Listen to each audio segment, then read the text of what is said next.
오늘 바울의 에베소와 예루살렘 방문에 대해서 말씀을 나눕니다. 오늘 말씀부터 이제 22절까지가 제2차 선교여행이 그 마감이 된 것입니다. 우리 성경의 그런 단락에는 끊어지는 마침표를 찍지 않고 번역을 했는데 그것은 적절하지 않은 것이고, 어쨌든 22절로 말미암아 제2차 선교여행이 끝나고 23절부터는 제3차 선교여행으로 들어간 것입니다. 사도 바울이 고린도에서 1년 6개월 동안 복음을 증거했어요. 그리고 많은 사람들이 복음을 듣고 구원과 치료와 희망을 얻었습니다. 그런데 예수는 그리스도라는 것을 증거하기를 싫어하는 무리들이 있는데, 그것이 예수님 안 믿는 유대인들입니다.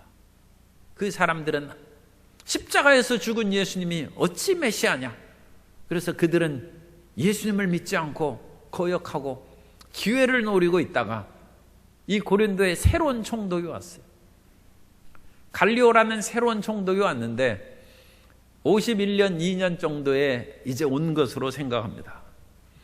그리고 이 갈리오 총독은 원래 이름이 갈리오가 아니었는데 양자로 들어갔어요. 이 로마 시대에도 양자로 많이 그 사람을 받아들여서 자기 가문을 잇게 하는 그런 것을 우리가 알고 있습니다. 성도 여러분이 알고 있죠? 배너 영화 보셨죠? 배너에도 그 노예선에서 그 사람 이상하게 그렇게 쇠사슬을 풀어주는 거예요. 그런데 그 함대가 적군에 의해서 침몰했어요. 그때 그 대장을 이 배너가 살려주는 거예요. 그래가지고 그 대장은 자기가 배도 침몰하고 죽은 줄 알았어요. 그 전쟁에서 참패한 줄 알았는데 자기 배만 침몰하고 다른 배는 다 적군을 물리쳤어요. 그래가지고 승리의 사령관이 된 거예요. 그런데 자기가 배가 침몰했으니까 죽으려고 했는데 배너가 못 죽게 해서 정말로 고마운 것을 말로 할 수 없죠. 그래서 그 아들을 양자로 배너를 아들로 삼는, 양자로 삼는. 그래서 이 갈리오도 양자로 들어갔다가 총독이 됐는데, 총독도 너무 오래 있으면 이제 황제가 위협이 되니까 1, 2년 동안 끊임없이 근무지를 바뀌었다고 합니다. 그래서 이 갈리오가 고린도의 새로운 총독으로 왔죠. 그러자 이때가 기회라 해서 유대인들이 바울을 붙잡아다가 고소를 했어요. 그리고 그 고소의 내용은 13절에 말하되 이 사람이 율법을 어기면서 하나님을 경외하라고 사람들을 권한다 하거늘. 우리 번역에는 율법으로 되어 있습니다만 노모스라는 그런 헬라어로 되어 있습니다. 그것은 율법도 되고 일반 로마 법도 들어가는 것입니다. 그러니까 이 사람이 법을 어겼다는 것입니다. 그런데 이 노모스라고 로마의 법을 어겼다 그러면 더 정확하죠. 만일 그 유대인들이 이 사람들이 로마법을 어겼습니다 그렇게 얘기했으면 갈리오가 더 신경을 썼을지 모릅니다. 왜냐하면 그것은 로마의 그런 규정에 의한 사회법이라든지 무슨 경제의 그런 법이라든지 또는 여러 가지 살인이나 횡령 같은 경제의 사범, 그런 나쁜 그 범죄자들이 있기 때문에 그것을 갈리오가 신경을 썼을 텐데, 사실 유대인들이 바울을 그런 식으로는 고소해야 무죄죠. 바울이 무슨 경제 사범이겠습니까? 무슨 남을 폭행하고 무슨 잘못을 저질렀겠습니까? 그러니까 그냥 이 사람이 법을 어겼다 하면서 하나님을 경외하고 사람들을 권한다. 그러니까 갈리오가 미리 조사를 했겠습니다만 그 내용은 유대인들이 자기들의 예배에 관하고 하나님에 대한 그런 문제인 것을 갈리오가 바르게 파악한 것입니다. 그래서 사도 바울이 자기 자신에 대해서 변명을 하려고 입을 열 때 갈리오가 먼저 나서서 이 사람이 무슨 잘못한 그런 일들이 있으면, 불법한 일이 있으면 내가 그것을 다루려니와 너희 법에 관한 문제면 너희끼리 해결하라. 나는 이 사건을 더 이상 다루지 않겠다 해서 기각시켜 버렸어요. 사람들은 재판받거나 경찰서 가는 거 두려워하죠. 법정에 가고 그러면 긴장하고 불안하고 두려워하고 그렇습니다. 그래도 오늘날 끊임없이 고소 사건과 재판 사건이 부지기수예요. 그래도 일반적으로는 사람들은 그렇게 경찰서나 법정 그런 가는 것을 좋아하지 않습니다. 제가 그 교회 변호사를 그렇게 아는 분이 있어서 그 얘기를 그렇게 나눌 기회가 있었는데 그분이 스스로 얘기하더라고요. 목사님, 그분도 장로였어요. 저는 자주 안 만나는 것이 좋습니다. 왜냐하면 사람들이 이제 법정이라든지 그런 사건에 연관되었을 때만 자기를 찾기 때문에 그 사람 스스로도 사람들이 자기를 찾는 것은 법문제 소송 사건이라는 것을 알고 목사님, 저 많이 안 만나는 것이 좋습니다. 그분한테는 좀 안타까운 얘기지만 그러면 안 되죠. 다른 사람을 만나는 것을 기쁘게 생각해야지. 다른 사람이 자기를 만나는 것을 그 사람의 고통과 좌절에 빠진 것으로 안 만나는 것이 좋다 하면 그 자신의 직업에 대해서 마음의 괴로움을 갖는 것이죠. 그래서 그런 것은 그분의 마음이 상처가 많구나 하는 그런 생각을 들었습니다. 그런데 오늘날 우리 탈북 청소년을 그렇게 교육하는 여명학교의 교감 조명숙 교감이 있어요. 그런데 이 조명숙 교감도 탈북자들을 다루고 탈출시키고 그들의 법적인 문제에 몰두해서 나가는 아주 그야말로 강하고 담대한 맹렬 여성입니다. 그런데 원래 이분이 그런 것이 아니에요. 이분은 달동네에서 태어나서 6남매가 아주 가난하게 살았답니다. 그래서 먹을 것이 없이 그와 같이 살아갔는데 어릴 때 학교에 들어가서 학교에 가보니까 다른 아이들이 새끼를 먹는 거예요. 그래서 그때 처음 사람이 새끼를 먹는구나 그걸 처음 알았답니다. 얼마나 가난하고 어렵게 살았는지 몰라요. 그러다가 이분이 대학 3학년이 됐는데 어느 날 잘못 전화가 걸려왔어요. 그런데 그 잘못 전화는 외국인 노동자였어요. 파키스탄 사람입니다.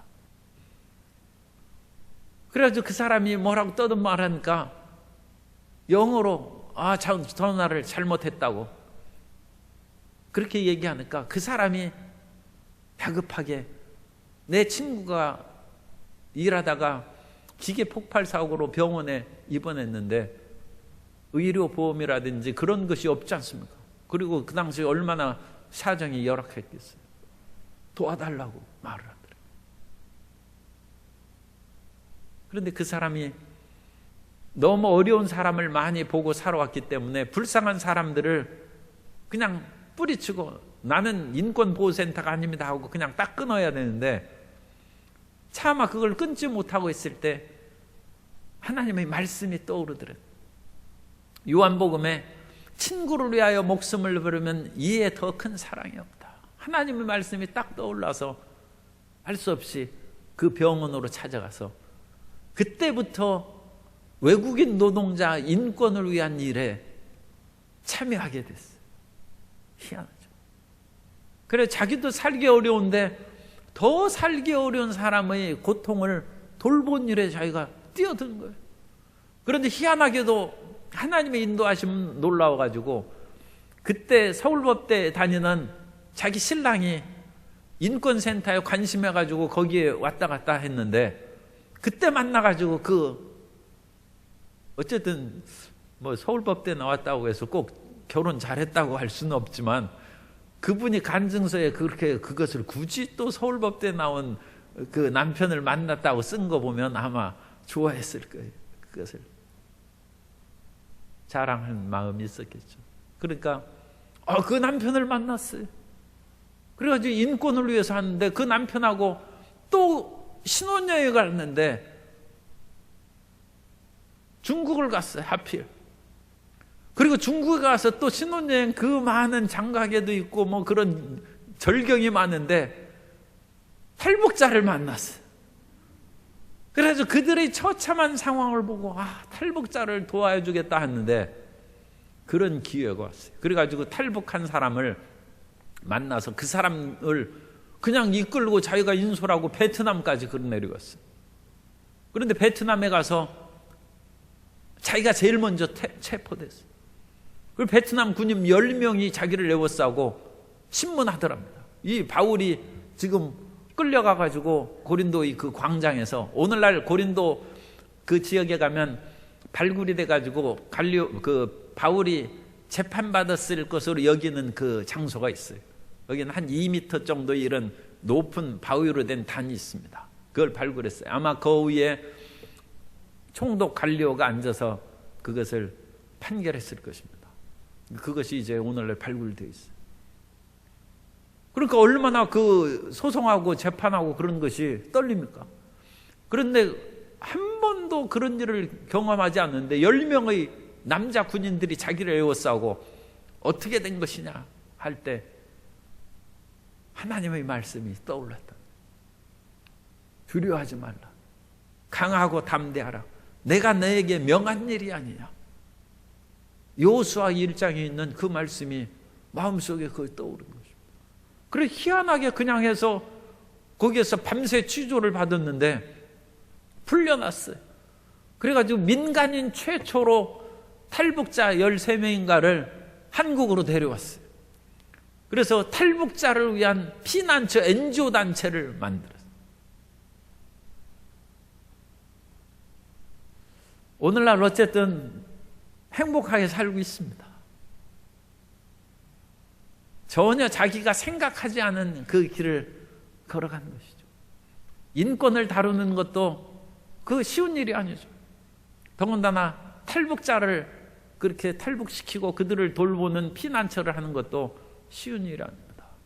그러나 우리의 인생은 하나님께서 우리를 계획하고 이끄는 대로 살아가야 될 줄로 믿습니다. 그것이 참 인생입니다.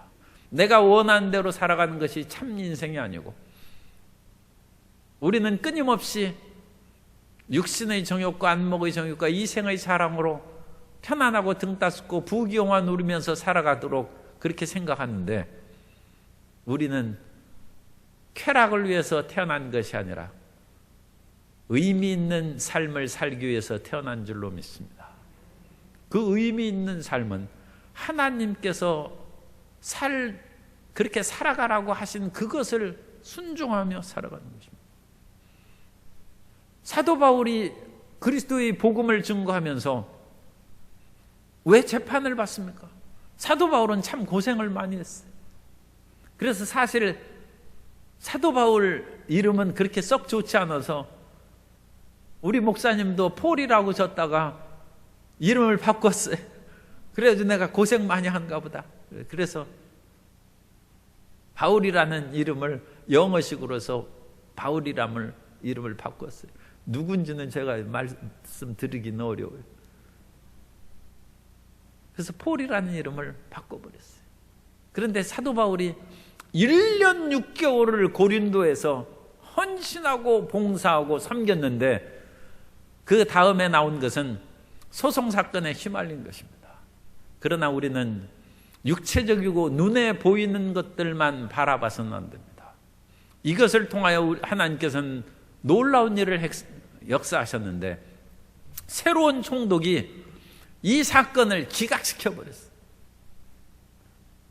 이 갈리오 총독은 이 사람이 무슨 불법이나 거기에 보면 만일 이것이 14절입니다. 무슨 부정한 일이나 불량한 행동이었으면 이건 로마법에 어긋나는 무슨 사기나 횡령 사건, 무슨 폭행 사건, 무슨 살인 사건 이런 것 같으면 내가 다루지만 너희에 관한 그런 사항이면 너희끼리 해결하라 함으로써 이 기독교의 복음을 유대교 안에 있는 그런 상황으로 자체 해결한 것으로 판결을 내린 것입니다. 따라서 그 당시 유대교는 로마 법에 의해서 공인된 거예요. 유대교는 로마 법에 의해서 보호받고 있습니다. 왜냐하면 그것은 유대인들이 처음에 워낙 그 로마에 의해서 점령당할 때 저항하고 그러기 때문에 로마의 그 정치적인 그런 지배를 순종하면, 그러니까 이 정치적인 지배는 세금 잘 내고 소요를 일으키지 않으면 너희 종교를 인정해 주겠다 함으로써 자기 자체로 대제사장이나 모든 예배 드리는 것은 다 허용한 것입니다. 그런데 이 갈리오가 기독교의 복음이 유대교 안에 용인된 그런 사항으로 판결을 내렸어요. 따라서 기독교의 복음을 전파하는 사람들이 로마 어느 제국 하에서도 복음 증거한 것이 저촉을 안 받는 것입니다. 다른 나라에서도 만일 사도 바울이 다른 지역에서도 사도 바울이 예수 그리스도의 복음을 증거하다가 문제가 생겨서 이와 같이 고소를 당할 수 있죠. 그러면 그 고소당한 문제를 해결하기 위해서 재판장이 주변에 이런 비슷한 일이 있는가 살펴볼까 합니까? 그러니까 판례를 살펴보는 거예요. 그런데 고린도 지역에서 갈리오 총독이 그것을 기각시켜버리고, 그것은 유대교 안의 문제니까 로마법에 의해서 다룰 것이 없다는 판례가 있기 때문에 예수님 증거한 사람이 복음 증거하다가 안 잡혀간다는 거예요. 그래서 사도 바울은 잠시 놀랐겠죠. 자기가 법정에 끌려가고 여러 가지 그런 그 위험에 처했으니까 그랬을지라도 그 이후로는 평안하게 복음을 증거하고 다른 사람들 자유롭게 로마 법이 다스리는 그 지역 안에서는 인정되는 복음 전파의 기회를 얻게 되었다는 것입니다. 그러므로 우리는 어떠한 일이 있어도 하나님께 순종하고 주의 말씀을 따르면 오히려 합력하여 선을 이루고 길이 열리고, 그 조명숙 교감 선생님처럼 학벌 좋은 남편도 만나고, 그리고 지금도 교감 선생님하고 여러 NGO 단체의 그런 활동을 하는 그런 능력 있는 여성으로 인정이 되고 책도 여러 권 썼어요. 그런 것으로 더 발전하고 자부심 있는 그 인생을 살아가게 될 줄로 믿습니다. 그래서 이 모든 일이 이제 잘 이루어진 것입니다. 그리고 그들을 이제 법정에서 쫓아냈어요. 16절에 쫓아내니까 모든 사람이 회당장 소스데네를 잡아 법정 앞에서 때리되 갈리오가 이 일을 상관하지 아니하니라. 그래서 소스데네를 때린 그 일을 기억하는데, 유대인 소스데네를 기록할 필요가 있었을까, 그런 생각을 신약학자들이 이제 많이 합니다. 그래서 이 회당장 소스데네는 아마 사도 바울에게 유리한 증언을 했을 것이고, 소스데네는 예수님을 믿는 신자가 되었을 것이다. 그렇게 해석합니다. 그래서 이 소스데네가 오히려 유대인들에게 불리하고 사도 바울에게 유리한 증언을 했으니까 유대인들이 화가 나가지고 거기에서 때리는 거예요. 그런데 고린도 전서 1장 1절 이하에 보면 하나님의 뜻을 따라 그리스도 예수의 사도로 부르심을 받은 바울과 형제 소스데네는, 이 소스데네가 여기 나와요. 이 소스데네가 사도행전의 소스데네하고 일치하는지는 알 수 없죠. 그 당시 소스데네가 꼭 한 사람만 있으라는 법이 없지 않습니까? 그러니까 일치한다는 보장은 할 수 없습니다. 그러나 그럴 가능성이 크고, 따라서 고린도 교회의 편지를 쓸 때 고린도 교회의 유대교 회당의 회당장이 했던 소스데나가 사람들에게 잘 알려져 있기 때문에 그 편지의 이름을 썼을 것이다. 그리고 이 유대인들이 회당장을 붙잡아서 때리되 갈리오는 거기에 관여 안 합니다. 만일 이 때리는 사건으로 심리에 들어가게 되면 왜 때렸느냐, 결국 바울에 걸려들고, 그러면 자기가 그 기각한 사실에 자기가 다시 뒤엎어가지고 판결을 해야 되는 그런 일이 생기기 때문에 갈리오는 한 번 결정을 내린 거에 대해서 전혀 관계를 하지 않고 그들이 때리건 말건 상관없이 그것을 이 사건을 종결시켜 버렸어요. 아주 결단력 있는 그런 갈리오 총독입니다. 이 결단력 있는 갈리오 총독은 그 유명한 세네카의 형제였다고 합니다. 그래서 이 사건이 마무리 되고 그로 말미암아 18절에 보면 바울은 더 여러 날 머물다가, 더 여러 날이라고 됐는데 이 여러라는 단어는 히카노스라는 헬라어를 쓰는데 상당한 날이라는 뜻입니다. 그러니까 우리가 여러 날 하면 뭐 한 며칠, 뭐 한 10일, 1, 20일 날짜로 위와 같이 생각할 수 있는데 오늘날 이 사도 바울의 그 선교 여정을 조사한 결과 한 6개월에 해당하는 기간을 더 머물러서 총 1년 6개월 지금 그 고린도에서 복음을 전거했죠. 그러나 6개월 정도 더 있어서 총 2년 동안 고린도에 머무른 것으로 그와 같이 얘기하고 있습니다. 그러니까 갈리오 총독의 그런 무죄 판결로 인해서, 아직 무죄 판결한 것도 아니고 기각시켜버린 것으로 인해서 사도 바울은 담대하게 고린도에서 한 6개월 정도 더 복음을 증거하다가 정한 그 계획이 있어요. 그래가지고 사도 바울이 그것을 더 머무르지 아니하고 그구를 떠나서 시리아의 안디옥으로, 원래 선교 본부가 이제 시리아의 안디옥입니다. 그 안디옥으로 이제 떠나가기로 결정을 했는데 그때 이 항구에서, 고린도에 있는 그 항구 도시입니다, 외항인 겐그레아에서 머리를 깎았다, 이 서원을 했다는 것입니다. 이 머리를 깎는 것은 나시린의 서약을 하는 것입니다. 나시린. 삼손 같은 사람은 날 때부터 나시린입니다. 그러므로 평생 삭도를 대면 안 돼요. 그리고 나시린의 서원인 머리에 삭도를 대는 것을 어김으로써 삼손에게 임한 하나님의 능력이 떠나가고 삼손이 그것으로 말미암아 힘을 쓰지 못하고 블레셋 사람들에게 붙잡힌 것이 나타나죠. 그래서 평생 나시린은 평생 동안 머리를 안 깎아요. 그런데 오늘날 우리가 머리 안 깎으면 어떻게 해요? 이렇게 해가지고 막 산발해가지고 학교 다니기도 어렵고, 또 우리가 머리 감으려면 힘들잖아요. 머리 길게 풀으면 딴 사람이 저쪽에서부터 그 감아주든지 그래야지. 머리가 2m, 3m 되는데 그걸 어떻게 감겠어요? 그렇다가 강물에서 흘러가는 그 강물에다가 머리 흐르면 강물에 휩쓸려 가서 죽을 위험이 있으니까 이 머리도 못 감아. 유대인들이 그래서 지혜롭게 생각했어요. 다른 머리는 다 깎아요. 그런데 이 규민 머리를, 날 때부터 규민 머리를 길러요.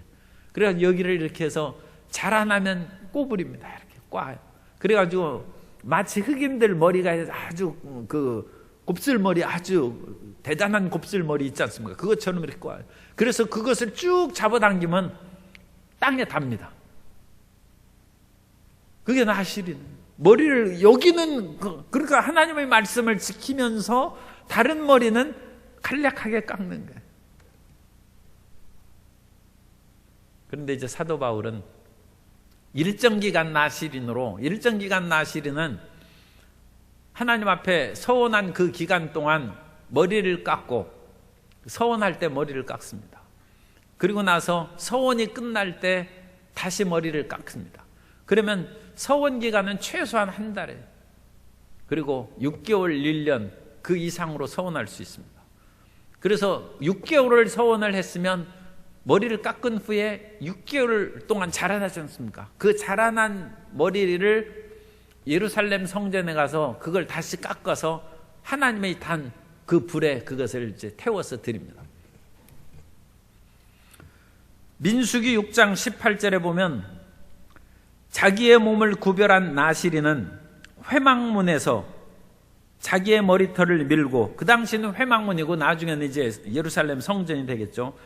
회막문에서 자기의 머리털을 밀고 그것을 화목제물 밑에 있는 불에 둘지며, 그래서 화목제물 밑에 있는 불에 그것을 살라버리라는 것입니다. 그래서 사도 바울은 2년 동안 이 고린도 지역에서 복음을 그야말로 어느 면으로는 평안하게 증거한 그런 때가 없어요. 사도 바울은 끊임없이 옮겨 다니고 이사 다니는 거 우리 얼마나 힘듭니까? 정처 없이 떠돌아다니는 것이 고생스럽죠. 그리고 더 안타까운 것은 하나님의 말씀을 잘 가르쳐가지고 그 말씀 가운데 사람을 성장시켜야 되는데 단순히 예수는 그리스도라는 그 복음을 며칠 증거하고 그야말로 쫓겨나다시피 떠돌아다니고 그러니까 그리스도 예수의 형상을 담기까지 장성한 예수님의 신자를 만들 그것을 얼마나 보고 싶겠어요. 우리가 자녀를 키우면 자녀를 낳았는데 뭐 어쩔 수 없이 해가지고 헤어졌어요. 그러면 그 자녀가 제대로 자라는지 얼마나 보고 싶겠어요. 정말로 장성한 아이가 됐는지. 복음을 증거한 사람은 그 마음에 그런 그리움과 아쉬움이 있습니다. 그래서 세계의 그런 지역에 가서 복음을 증거하고 또 선교사로 있는 지역에 대해서는 항상 그 마음에 그리움이 있어요.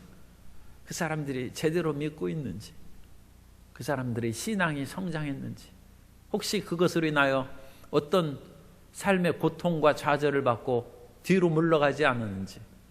그래서 사도 바울은 내가 너희를 예수님 믿게 하는 해산의 고통을 했는데 다시금 그리스도의 형상을 담기까지 장성한 사람으로 만들기 위해서 다시 해산하는 수고를 한다고 했습니다. 그런데 사도 바울이 그렇게 여기저기 다니다가 그래도 한 2년 동안 고린도에서 복음을 증거하니까 너무 감격해서 하나님, 이 감격의 그런 아름다운 일로 하나님 앞에 이제 나아가면 향기로운 서원의 예물을 드리겠습니다. 그래서 아마 겐그레아에서 머리를 깎은 것으로 그와 같이 생각합니다. 그리고 나서 이 사도 바울은 안디옥으로 가기 전에 예루살렘으로 먼저 올라갑니다. 그래서 서원의 그 모든 것을 예루살렘에서 이행한 것을 완결하고 그 다음에 안디옥으로 돌아감으로 2차 선교행이 끝난 것입니다. 오늘 우리가 이건 또 미묘한 문제니까 그냥 잘 새겨서 들으세요. 좋은 일 있으면 어떡합니까? 아주 자식이 지금 취업이 됐어요. 남편이 승진을 했어요. 여러 가지 사업이 잘 되고 그랬어요. 그럼 감사헌금 드리죠. 그런데 감사헌금 드리는 것만 하면 됩니까? 아니 그러니까 좀 오해하지 마시고 들으세요. 하나님 앞에 서원하는 것입니다. 물질을 드리는 것이 아니라 하나님, 나의 자녀가 남편이 또 나의 삶의 병을 고쳐줬으니 나는 한 달 나시인으로 살겠습니다. 6개월 나시인으로 지내겠습니다. 그것은 감사헌금 몇 배의 희생과 하나님 앞에 헌신을 드리는 것입니다. 하나님, 앞으로 6개월 동안에는 그러니까 세속적인 일에 내가 들어가지 않겠습니다. 그래서 나시리는 포도주를 안 마셔요. 일종의 그것은 쾌락을 의미하는 것이라고도 할 수 있어요. 주님, 나는 6개월 동안 무슨 쾌락이 있나요, 우리가? 어쨌든 그런 세상적인 그런 일에 빠지지 않겠습니다. 요즘에는 게임 학과도 있고 그래가지고 옛날에는 내가 6개월 동안 게임을 안 하겠습니다. 그 말을 쉽게 얘기했는데 그러면 게임학과 학생들이 아니 이게 무슨 일입니까? 그런 식으로 우리를 폄하하고 우리를 잘못 얘기하면 안 된다고. 그러니까 그 얘기도 못 하겠어요. 그러니까 어쨌든 6개월 동안 이 세상적인 연락을 내가 취하지 않겠습니다. 머리에 삭도를 대지 않겠습니다. 하나님에 대한 처음 사랑과 헌신의 그것을 붙잡아서. 그러니까 베드로는 평생 동안 새벽 기도했다는 그런 이야기가 전해와요. 그런데 그것은 그냥 만든 얘기니까 꼭 했는지는 몰라요. 왜 그러냐? 새벽 닭이 울 때 예수님을 부인했기 때문에 주님, 제가 주님의 용서를 받고 어찌 새벽에 늦잠 자고 편하게 드러누워 있겠습니까? 저는 새벽을 깨우고 더 헌신하고 더 주님의 용서하고 그런 나를 받아주신 예수님의 사랑에 감격하면서 새벽을 맞이하겠습니다. 그게 삭도를 대죠. 뿐만 아니라 시체를 가까이 하면 안 됩니다. 나시리는 그런 것처럼 세속의 너무 일에 인간의 중대사에 우리가 같이 참여해주고 축하를 해줘야 돼요. 그러나 그런 일들에 너무 빠져가지고 이것도 실례의 말인데 주일날도 빠지는 사람이 가끔 있어요. 아니 세상 일에 그렇게 전념해가지고 하나님을 예배하고 섬기는 일을 오히려 그것을 등한히 하는 그런 일들이 생긴다는 것입니다. 그런데 중요한 형제, 자매, 그들의 아들, 딸 결혼 대소사에 우리가 가야죠. 그러나 나시린의 기간에는 못 간다는 거예요. 그게 나시린의 소요. 평소시에는 그렇게 좀 할 수도 있어요. 뭐냐면 하나님을 사랑할 뿐만 아니라 우리가 이웃을 사랑하며 살아가야 되기 때문에 그런 일을 좀 융통성 있게 할 수 있어요. 그러나 서원한 나시린의 한 달에는, 서원한 나시린의 6개월에는, 서원한 나시린의 일정 기간의 1년 동안에는 나는 오로지 하나님을 몰두하고 하나님을 기쁘시게 한 일에 감사와 하나님에 대한 영광을 돌린다. 그것이 현대인의 나시린입니다. 성도 여러분도 또 미묘하게 어쨌든 감상금도 드리고 나시린도 하고 돈이 없으면 나시린의 서원하시면 됩니다. 그러면 하나님은 돈이야 사람이 쓰는 것이고 하나님은 나시린을 더 기뻐하실지도 모르겠습니다. 여러분은 자신을 하나님께 바치는 믿음의 사람이 되시기를 바랍니다. 그것이 진짜 믿는 것입니다. 그것이 하나님을 섬기는 것입니다. 그래서 고린도 지역에서 2년 동안 열심히 선교하다가 사도 바울은 나시린의 이 서약을 했어요.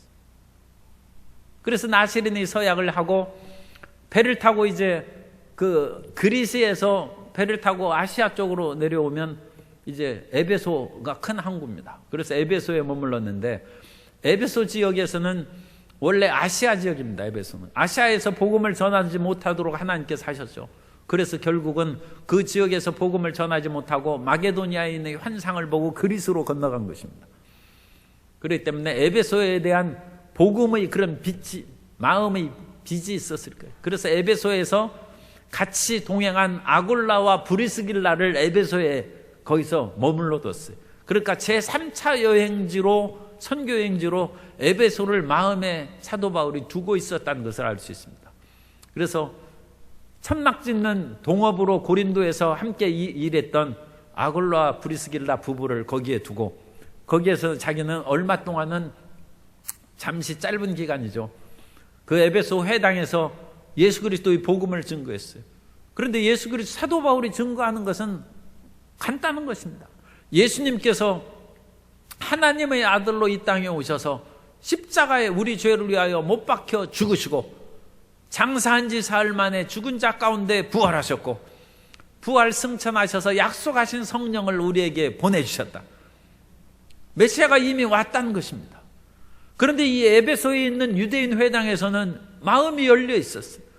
참 이와 같이 메시아가 왔고 그 메시아가 예수 그리스도란 말이지, 이거에 대해서 보다 더 자세히 하나님 말씀을 가르쳐주고 깨닫게 하라고 해서 그를 붙잡았어요.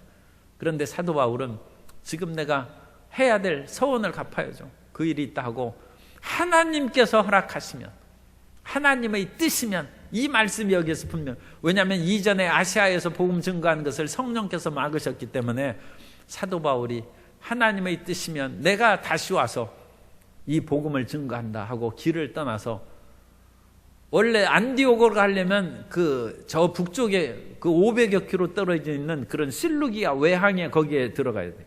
그런데 그 항구가 아니라 저 500킬로 아래에 있는 가이사레 항구에 도착했어요. 그것은 예루살렘에 가기 위한 것입니다. 그래서 가이사레에서 내린 후에 예루살렘에 갔다는 말이 없어요. 일단 그것도 이제 제가 말씀드리겠습니다. 거기에서 가이사랴에 내렸고 그 다음에 교회의 안부를 물은 후에, 그래서 그 교회는 그 교회입니다. 그러니까 그 특별한 정관사의 지칭한 교회이기 때문에 예루살렘 교회를 말합니다. 그래서 예루살렘을 간 후에, 그리고 올라갔다는 아나바이노라는 그 단어를 쓰는데, 아나바이노라는 올라간다는 그 말을 쓰면 예루살렘 갔다는 말입니다. 우리도 서울 올라간다고 그러죠. 상경한다고 그러죠. 올라간다는 얘기 쓰지. 네, 제주도 올라간다. 그럼 좀 이상하잖아요. 그죠?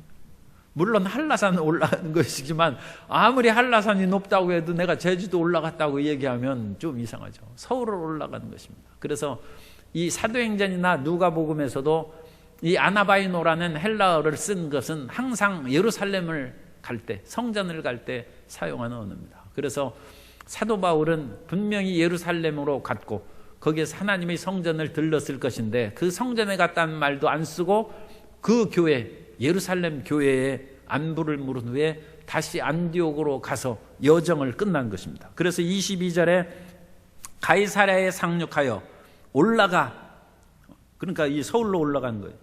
예루살렘에 올라간 것입니다. 교회의 안부를 물은 후에, 이 교회는 그 교회입니다. 예루살렘 교회의 안부를 물은 후에 안디옥으로 내려갔다. 그래서 2차 선교여행이 여기서 끝난 것입니다. 그러면 왜 예루살렘하고 성전 갔다는 얘기를 하느냐? 분명히 서원을 마지막 종결하는 것은 예루살렘 성전에서 해야 돼요. 그런데 그런 식으로 해놓으면 오늘날 사도 바울이 복음을 들은 사람들은 사도 바울도 예루살렘 성전에 가서 서원을 갚고 그것을 찾았으니까 바울이 복음을 들은 사람이 교회를 가겠어요? 예루살렘 성전을 가겠어요? 그러나 성전은 오늘날 의미가 없습니다. 예수님께서는 분명히 사마리아에 있는 여인하고 수가성의 여인하고 대화할 때 이 산에서도 말고 예루살렘에서도 말고 오직 영과 진리로 하나님을 예배하는 자를 하나님이 찾으신다고 했습니다. 오늘날은 예루살렘에 갈 필요 없어요. 예수 이름으로 모인 그곳이 예루살렘이고, 예루살렘에서도 성전이 가장 중요하죠. 그런데 성전에 갈 필요 없어요. 예수 이름으로 모인 두세 사람이 모인 그 교회에 하나님이 임재하십니다. 그러니까 교회 가면 됩니다. 그러면 왜 사도 바울이 예루살렘과 그 성전까지 갔느냐? 사도 바울은 유대인입니다. 그리고 사도 바울은 날 때부터 유대인이고, 그것도 율법에 흠이 없고 베냐민 지파 사람이고 바리새파 사람이고 율법에 흠이 없이 살아온 사람입니다. 그러니까 사도 바울은 예루살렘 성전에 가는 것을 우리가 이해해 줘야 됩니다.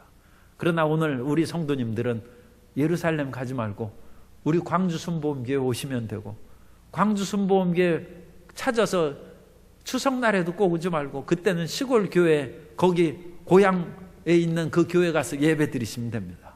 그곳에 예수 이름으로 모인 그곳에 하나님이 임재하시는 것입니다. 그 말씀으로 우리가 이것을 이해하면, 이건 굉장히 중요한 본문입니다. 왜 예루살렘을 밝히지 않고 이 사도행전을 그렇게 기록했는가?